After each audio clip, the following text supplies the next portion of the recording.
Bismillahirrahmanirrahim. Assalamualaikum warahmatullahi wabarakatuh. Alhamdulillahirabbil alamin wa bihi nasta'in wa ala umuri dunya waddin. Wassalatu wassalamu ala asyrafil anbiya'i wal mursalin wa ala alihi washabihi ajmain amma ba'd. Pertama-tama dan yang paling utama, marilah sama-sama kita panjatkan puji dan syukur kita kepada Allah Subhanahu wa taala yang mana oleh Allah telah memberikan kita sehat badan, sehat pikiran sehingga kita dapat melakukan presentasi mata kuliah analisa farmasi pada hari yang berbahagia ini. Salawat dan salam kita sanjung sajikan kepada keharibaan Nabi besar Muhammad SAW. Jadi pada hari ini kami dari kelompok 2 akan mempresentasikan hasil kerja kelompok kami terkait fase diam pada GC dan SFC dengan dosen pengampu Profesor Dr. Renaldi Idrus SSI. Selanjutnya. Jadi anggota kelompok kami ada saya sendiri, Maisarah, Farisa Suri, dan Putri Wahyuni. Selanjutnya. Outline list dari presentasi kami pada hari ini, pertama ada pendahuluan, komponen GC dan SFC, prinsip kerja, syarat fase diam, jenis-jenis kolom fase diam dalam GC, dan fase diam dalam GC dan SFC. Selanjutnya, terkait gas kromatografi akan dijelaskan oleh Putri Wahyuni. Kepada Putri Wahyuni, saya persilahkan. Baiklah, terima kasih kepada moderator. Di sini saya akan menjelaskan mengenai gas kromatografi. Nah, jadi kromatografi gas ini atau gas kromatografi merupakan metode pemisahan dan deteksi senyawa-senyawa yang mudah menguap di dalam suatu campuran. Kegunaan umum dari kromatografi gas ini adalah untuk melakukan pemisahan dinamis dan juga identifikasi semua jenis senyawa organik yang mudah menguap dan juga untuk melakukan analisis kualitatif dan juga kuantitatif senyawa dalam suatu campuran. Nah, kromatografi gas ini merupakan salah satu teknik pemisahan senyawa berdasarkan perbedaan antara distribusi pergerakan yang terjadi di antara fase gerak dan juga fase diamnya untuk memisahkan senyawa yang berada pada suatu larutan. Nah, kemudian ada komponen dari kromatografi gas ini. Yang pertama ada kontrol dan penyedia gas pembawa. Nah, komponen ini merupakan tahapan atau fase gerak yang ada pada kromatografi gas yang tujuan awalnya untuk membawa solut ke dalam kolom, karena gas pembawa tidak berpengaruh pada selektivitas. Kemudian ada ruang suntik sampel. Ruang suntik sampel ini merupakan komponen tempat lubang injeksi didesain untuk memasukkan sampel secara cepat dan juga efisien. Nah, kemudian ada kolom. Nah, komponen ini merupakan wadah tempat terjadinya proses pemisahan karena di dalamnya terdapat fasa diam, sehingga kolom merupakan komponen sentral yang ada dalam kromatografi gas. Nah, kemudian komponen selanjutnya ada detektor. Komponen ini merupakan suatu perangkat yang terdapat pada ujung kolom, tempat keluar dari fase gerak yang membawa komponen hasil pemisahan tadi.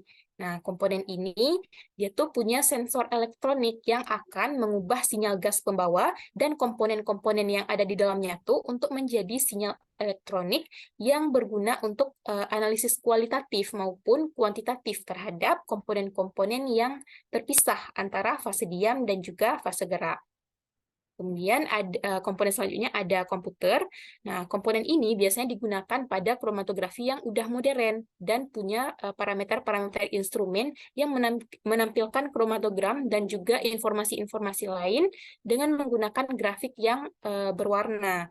Terus juga merekam data kalibrasi, retensi, perhitungan-perhitungan dengan statistik dan juga menyimpan data.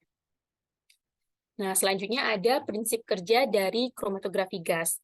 Mekanisme kerjanya yaitu gas yang ada dalam silinder baja yang bertekanan tinggi itu akan dialirkan melalui kolom yang berisi fase diam. Lalu cuplikan yang berupa campuran akan dipisahkan terlebih dahulu, biasanya dalam bentuk larutan. Nah, kemudian itu akan disuntikkan ke dalam aliran gas tersebut dan cuplikan yang dibawa oleh gas pembawa ke dalam kolom, dan di dalam kolom akan terjadi proses pemisahan. Nah, komponen-komponen campuran yang udah terpisahkan tadi itu satu persatu akan meninggalkan kolom dan kemudian akan terdeteksi oleh detektor. Baik, sekian dari saya. Saya kembalikan ke moderator. Baik, terima kasih Putri. Selanjutnya akan dilanjutkan oleh Farisa. Kepada Farisa, saya persilahkan. Terima kasih kepada moderator. Baik, berikutnya adalah saya akan menjelaskan fase diam kromatografi gas.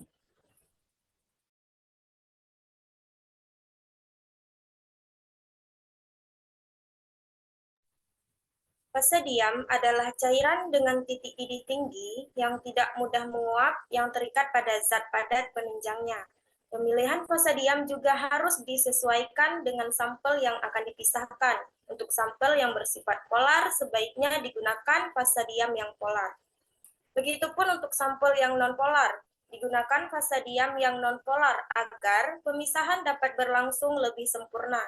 Fase diam pada kromatografi gas biasanya berupa cairan yang disaputkan pada bahan penyangga padat yang lembab, bukan senyawa padat yang berfungsi sebagai permukaan yang menyerap kromatografi gas dan padat. Sistem gas padat telah dipakai secara luas dalam pemurnian gas dan penghilangan asap, tetapi kurang kegunaannya dalam kromatografi. Pemakaian fase cair memungkinkan kita memilih dari sejumlah fase diam yang sangat beragam, yang akan memisahkan hampir segala macam campuran. Baik, slide selanjutnya.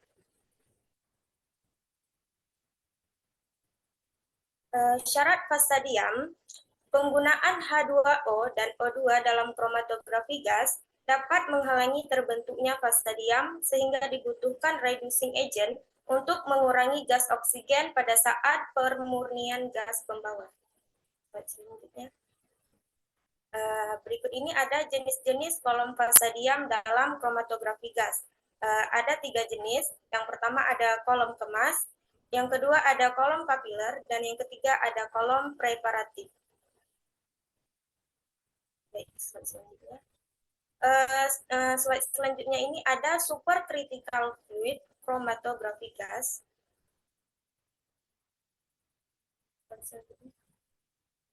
Kromatografi fluida superkritis adalah teknik pemisahan fisik suatu campuran zat-zat kimia yang berdasar pada perbedaan distribusi dari masing-masing komponen campuran yang terpisah pada fase diam di bawah pengaruh pergerakan fase gerak. SFC menggunakan fluida superkritis sebagai fase gerak, yaitu jenis fluida dengan viskositas rendah dan difusivitas tinggi, yang dalam menggabungkan fitur-fitur dari cairan dan gas. Baik, sekian saya kembalikan kepada moderator. Baik, terima kasih kepada Farisa. Selanjutnya saya akan melanjutkan penjelasan dari Farisa tadi. Nah, sementara dari yang telah dijelaskan oleh Farisa, densitas atau difusivitas fluida superkritis mirip dengan cairan, memberikan kelarutan yang baik untuk analit menggunakan kedua fitur cairan dan gas.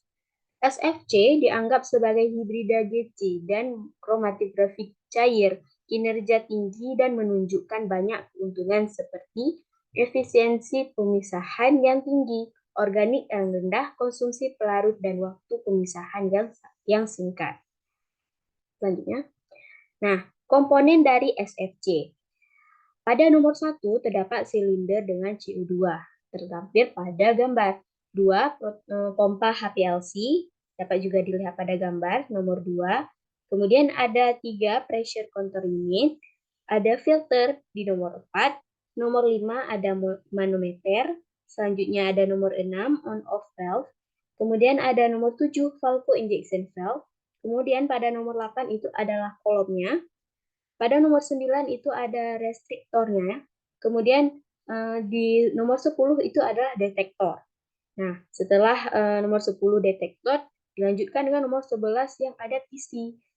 Kemudian pada nomor 12 ada plotter. Selanjutnya, nah prinsip kerja dari SFC atau supercritical fluid chromatography adalah Pemisahan lipid pada umumnya telah dilakukan dengan gizi, HPLC, dan SFC. SFC dianggap sebagai alat yang ampuh untuk analisis profil lipid dalam sampel biologis karena keunggulan hibrida GC dan LC. SFC menggabungkan banyak fitur Tures dan kedua teknik ini dan menunjukkan efisiensi pemisahan yang luar biasa. Tekanan balik diterapkan pada pembatas yang memiliki hambatan aliran tertentu untuk menjaga tekanan sistem di atas tekanan kritis fluida. Tekanan dikontrol dengan mengubah laju aliran fase gerak. Diagram skematik dari sistem SFC kolom kemasan seperti LC dengan regulator tekanan balik otomatis, terreduser tekanan memonitor tekanan secara real time, dan regulator tekanan balik membandingkan tekanan yang ditetapkan dan tekanan aktual serta mengontrol hambatan aliran regulator. Sehingga tekanan aktual menjadi sama dengan tekanan yang ditetapkan. Next. Selanjutnya. Oke, fase diam supercritical fluid chromatography. Fase diam dengan rentang yang sangat luas saat ini tersedia untuk pengoperasian SFC. Meskipun sangat sedikit dari fase diam yang sengaja dibuat untuk SFC. Partisi menggunakan fase diam cair yang diendapkan dalam analisis kolom dan ketika sampel diangkut di dalam kolom per fasa gerak. Senyawa ini dapat larut dan tidak larut dalam cairan fase diam tersebut. Nah, cairan dan fase diam ini secara kimiawi mirip dengan sampel. Dia dapat larut beberapa saat dan kemudian kembali ke fase geraknya. Selanjutnya. Baik, sekian presentasi dari kelompok 2 pada hari yang berbahagia ini. Kami mohon maaf atas segala kesilapan dan kesalahan. Terima kasih atas perhatiannya. Pertanyaan hebatnya kami tunggu di kolom komentar. Sekian, wabillahi taufiq wal hidayah. Wassalamualaikum warahmatullahi wabarakatuh.